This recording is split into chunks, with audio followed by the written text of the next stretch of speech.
What's the most wholesome experience you've had with a stranger? I'm a wheelchair user.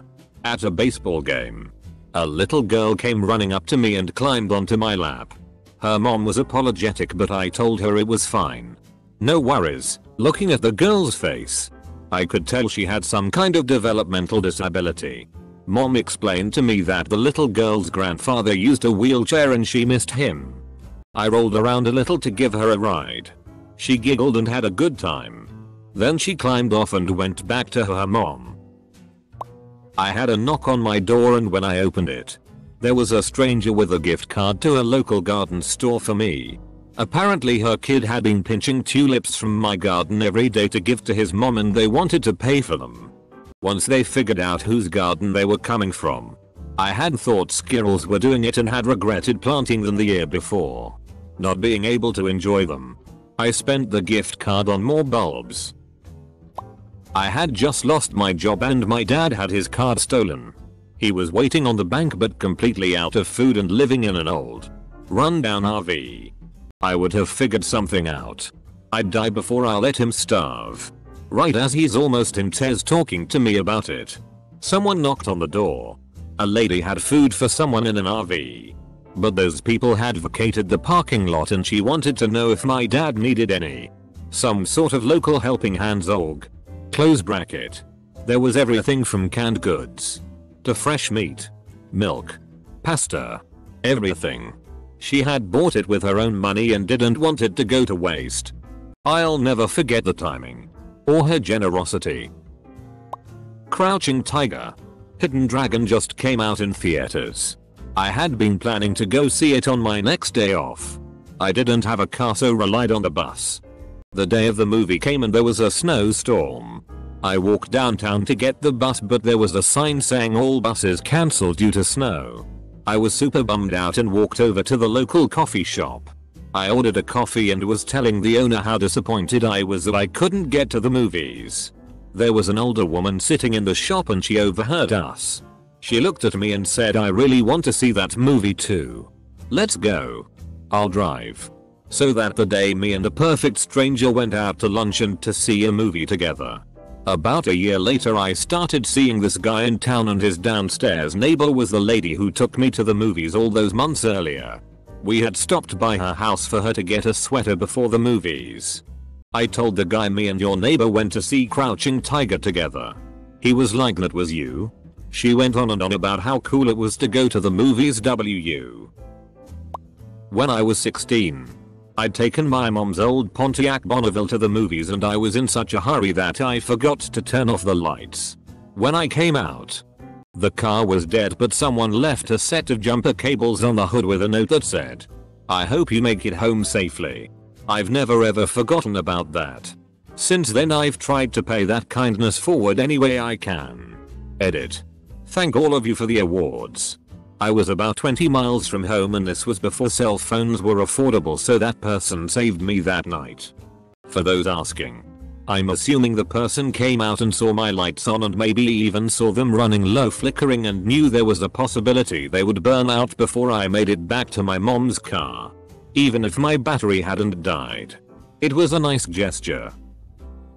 When I was 18 I had a friend in the hospital with brain cancer. His time was limited. I visited him when I could. He was kind of hippie alternative punk. I wore a leather jacket and had long hair. I walked to his room. A nurse saw me. Without saying a word she walked to me and gave me a long comforting hug. That's how I knew he passed. I guess this can be perceived as pathetic by some people and that's okay, but I used to go to school with a bunch of horrible people. I'm disabled so I look and walk weird. Every time I'd go out for lunch to my favorite food place and see them, they'd hurl insults. Anyway, I was standing in a long queue and they were behind me. There was an old lady, maybe like 70-80, behind them. They were making fun of my walk. I sorta can't walk straight BC. I had a stroke as a kid, and this old lady called them a bunch of cruel twats. It was really kind of her to stand up to them. I always will remember that. I was in London and was supposed to be flying home that day. Walking down the street with my 2 suitcases towards the tube station nice and early on my way to Heathrow with plenty of time. Silly me didn't realize that when the sign said there is going to be a tube strike on the day you fly home, that means the tube is completely closed. I thought it just meant delays or something. I don't know. I start walking toward the bus station a few blocks away, desperately trying to come up with a plan B. A young man comes up to me and offers to help carry my suitcases. He asks where I'm going, and I say Heathrow, which is an hour away at this point in time until my flight is running short. It starts raining. He says you'll never make it there on time on the buses. He calls me a cab, then finds a little awning where we can sit and wait for the cab and stay out of the rain. He lets me use his phone to transfer money to pay for the cab. Mine didn't have service outside my home country. We just sat and chatted for 30 minutes waiting for this cab, and he made me feel so much less panicked. I just couldn't believe the kindness he showed to some random person on the street. And I've never been able to find him again online to thank him. Edit. Thank you all for the kind words and flair, if I even know how all that works. I think this makes my most popular post ever and I was tearing up as I wrote it. I hope you all get a random hug when you most need it, social distancing somehow. Nah. My last job was working for the Tsar. It was a pretty miserable job and most people didn't like you. I was just having a horrible day filled with personal issues and work issues, and this nice older lady asked if I was okay. I had the standard, "Yeah, I'm doing fine." And she asked if I could use a hug. I had a blank stare for a second, and then just hugged her. Probably the nicest thing anyone ever did for me when I worked for there. The world needs more people like her. Nah. I was in Walmart one day and some dude was blocking the aisle where the item I needed was located. I then heard him ask a Walmart employee where the cabinet liners were. She proceeded to say she wasn't sure and started to send him to the wrong location. I nosily piped up, "I know where they are. If you want to follow me, I will take you to them because I just bought some last week."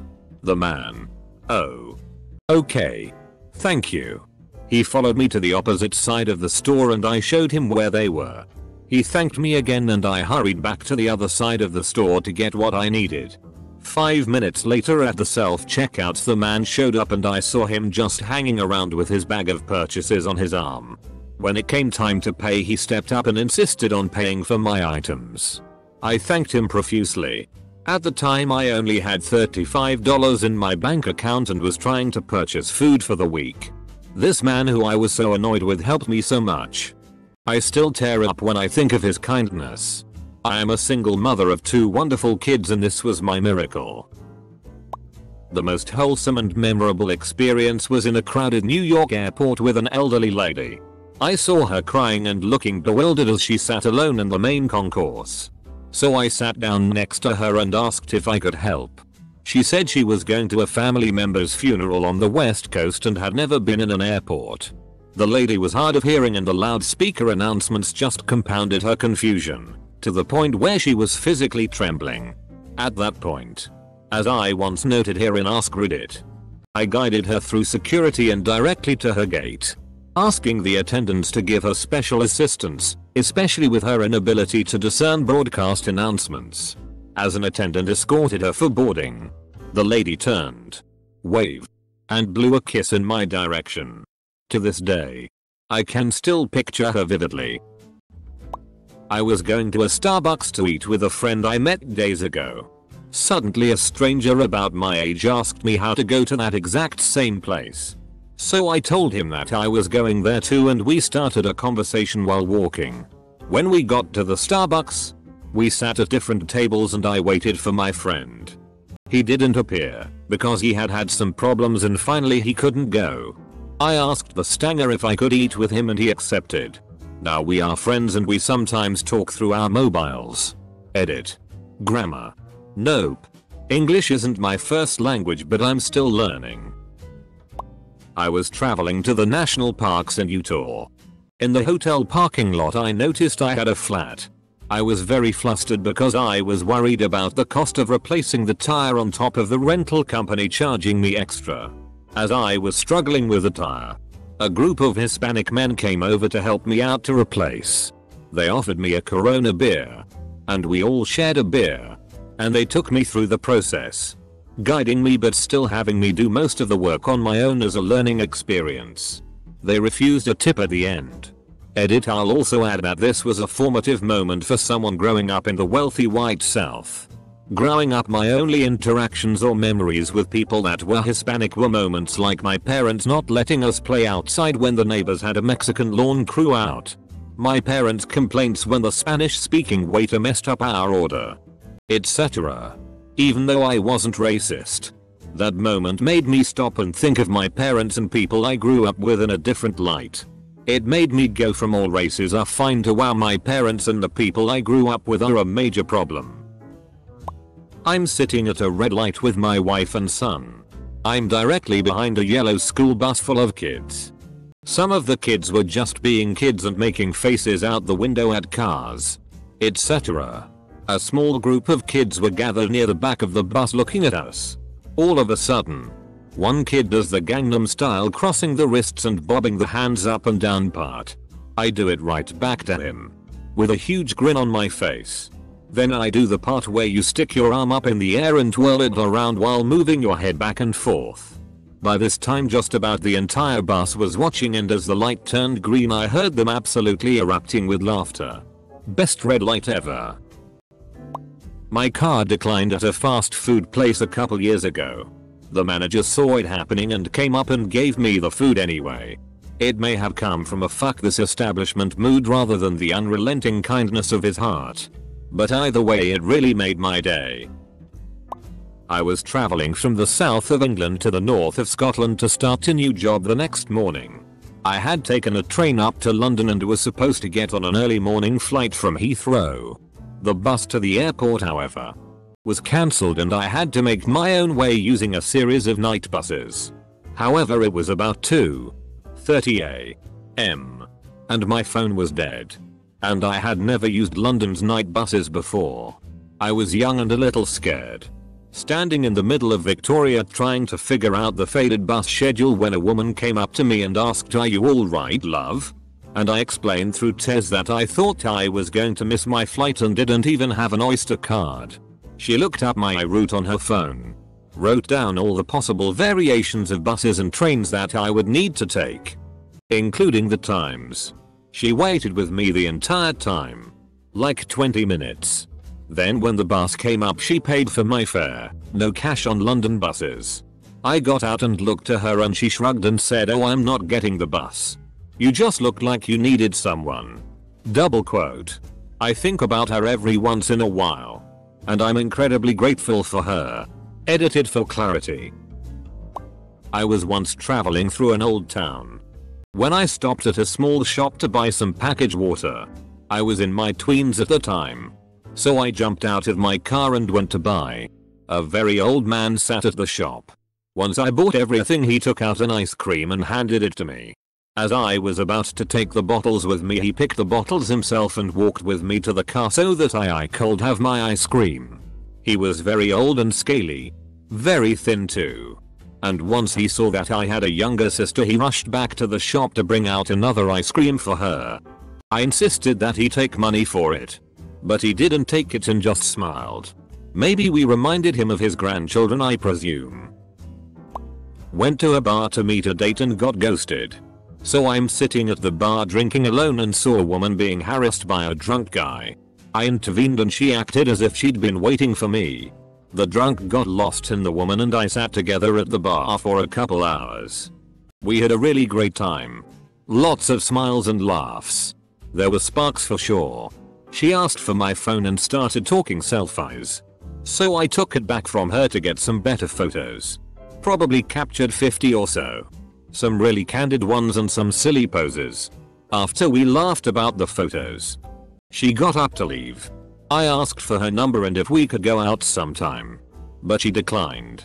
She thanked me for the wonderful night and said something along the lines of, "Let's just leave it at this and enjoy the memory." Somehow I felt okay with that. I kept her photos for several years and every time I saw them they instantly brought a smile to my face. I never even knew her name, but it was one of the best dates of my life. I've shared this story before, but I'll never forget this experience. When I was a kid we didn't have a lot of money, so we often shopped at thrift stores.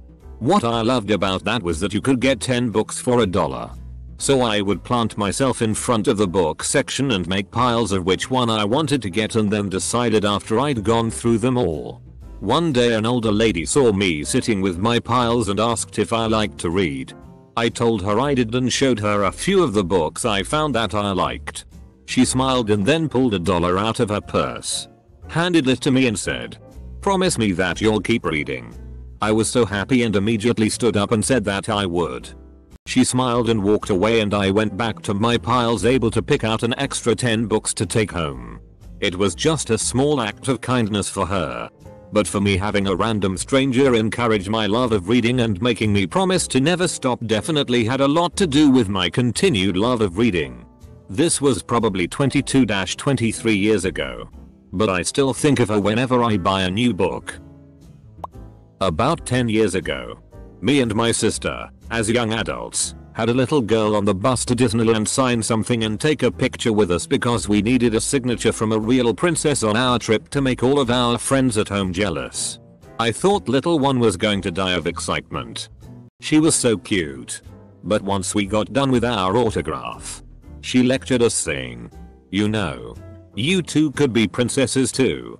You're nice and you are at Disneyland. You just need a crown." We were fresh out so she conducted our coronations right then and there. I'll have you all know that I am Princess Gardenia Guardian. Louisa said so. Also, her parents were so f***ing nice they tried to buy us lunch afterward. It just warms my heart thinking about. I hope she's still growing up happy and sweet. I was flying between Melbourne and Brisbane and found myself sitting next to a nun not much older than me. We chatted for the whole 2 hours about life, death and infinity. It was really pleasant. Much more than I thought it would be. As we were landing, after we exchanged goodbyes, she looked me straight in the eyes, touched me on the arm, and said, "God bless you." I felt uplifted and strangely humbled, especially as I am an atheist. I was in Edinburgh, traveling alone. I met some guys at the hostel and we went to a club. But it was weird. So I came back to the hostel. The hostel is on the Royal Mile. It's 2 AM and there is a girl doing poi juggling. I did some poi juggling myself. So I stopped to watch. And when she stopped, started talking to her. I asked her where she was from. She said Brazil. So, being a stereotype guy like I was, I asked her whether she knew capoeira. She did. So, on Friday night, on the Royal Mile, me and a stranger did capoeira. It was more than 20 years ago. And I still remember it. It was awesome. Was working at a store that sells electronics. Younger kid came in and said he needed a laptop for his new business. I said, "What's the business?" He said, "It's just a clothing line. But all the jobs are given to people in recovery." And I said, "That's very admirable." And I couldn't help get teary-eyed. And he said, "Has addiction touched your life?" And I said, "Both my parents are addicts." He said, "Mine too." And then I said, "Do you want a hug?" And then we hugged for like 20 seconds and both cried a little. I sold him a laptop. Wished him well. And I felt really warm and fuzzy for the rest of the day. He was a good kid. I had been living and struggling in Nick for 3 years. When my dad was diagnosed with Parkinson's, I decided to move back down south to be closer and help out. It was a huge, scary, life-changing decision and I didn't know if I was making the right call. So I had been working in book publishing and trying to follow my dreams, but it just wasn't what I thought it would be. On one of my last nights in town, I got into a cab to meet someone for dinner. The eerily prophetic cab driver just looked at me in the mirror and asked, "You are leaving this city for good?" I told him I was and he said, "Yes. You have met many fancy animals with human faces." Double quote. As I got out of the car and said goodbye, he said, "Well, we have met before 1,000 years ago or so. And I expect we will again." Double quote. I think about that guy a lot. And yes, Moving was the right decision. I was in the hospital, knowing I'd be there for at least a week. And possibly more. I was sick of hospital food. So I went downstairs to go across the street to the hospital subway. I was pretty far back in the hospital, 6th floor. Backside of the building. Labyrinth of staircases and hallways to get out the front door. The walk from there to subway took almost 15 minutes. Even though it was just across the street. I waited in line. Got up to the counter to order. And realized I left my wallet in my room. I ordinarily keep my wallet in my back pocket. But there was no need to in the hospital since I was in my room most of the time. I was exhausted mentally by that point from the stay. Told them I'd forgotten the wallet. And turned to make the trek all the way there and back again. All of a sudden, a nurse behind me bought my food for me. Saving me the trip and the money. I thanked him profusely. That was years ago. But I will never forget that act of kindness. This happened when I was around 9 or 10. I was out riding my bike with my mum. And halfway through the trail, my bike breaks down. Anyway, we couldn't carry the bike back home since it would take hours. So we were just stranded in that field. There were a few people on the trail who saw our inconvenience. But either they didn't have any bike knowledge to know how to fix it, or they couldn't be bothered to care. At least an hour had passed before this old man, and I mean like real old, he looked to be around 80, approached us and fixed our bike free of charge. He got his hands down to the grease. And eventually after a few minutes I could start pedaling again. I thought that was a really wholesome moment. His kindness and coolness to our situation. And that's why this memory sticks to me, I guess. I was really drunk and started puking in the trash can in the women's bathroom since there was a line to get to a toilet. One of the girls in line held my hair up and rubbed my back, telling me I'd be okay. I drunkenly told her I loved her. I may also have been crying. Wherever you are, bathroom girl, I still love you. On my honeymoon, we went from Venice to Slovenia. At the first train station in Slovenia, it was literally me, my wife, one employee in the ticket booth, and a Finnish couple. The man inebriated to the point where I kept muttering, "Please don't vomit on my honeymoon." Double quote. We had like a 2-hour wait for our train. So naturally the drunk guy started a conversation. His name was Alex. The only place in America we had ever been to was Santa Barbara. And man, we talked a lot. At one point, we danced. And before we left for our train, he gave me a kiss on the cheek. It was the best interaction I've ever had with a stranger. And I have no doubt in my mind he doesn't remember it. There was a time once, about 2 or 3 years ago, when a young woman near me, who was talking on her cell said, "I miss my mom. She was sad. I had a family trauma prior to that day, and my eldest son and I had become estranged. I missed my son. And at that moment, my youngest son was in the hospital from the related traumatic incident. And I was also sad. My daughter, my BFF, was also in shock and right by my side during this time. And I was there for her, too. Anyway, I digress. This woman, who was similar age as my kids, ended her call. We were walking in the same direction, several feet apart. I just looked over and said, "I miss my kids, too. Hon. I know your mom loves you." She started crying. I just walked up to her and gave her a mom hug. She cried so hard. I was crying. We just stood there and cried. In the middle of the city. Total strangers. I kept telling her that love never dies. Even in death. Love is eternal. We finally composed ourselves. Hugged and went our way. I still think about that day. For context, I'm a fat lesbian. While grocery shopping, I saw a man about my age, mid-20s, who was clearly putting a lot of effort into his appearance and it was working. He had two-tone dyed hair, one half blonde, the other black. Was wearing some well-done makeup that I couldn't do. Bright purple jeans. Good tattoos. Etc. Overall, the look worked. And he'd clearly put effort into it. I said excuse me and mentioned that I thought he looked very happy and confident and good. The dude began crying in the middle of the supermarket. I felt so guilty for reducing a stranger to tears like that. But he explained it was because I'd made his day and he very rarely got complimented. Made me sad happy at the same time. But mainly happy. Close bracket.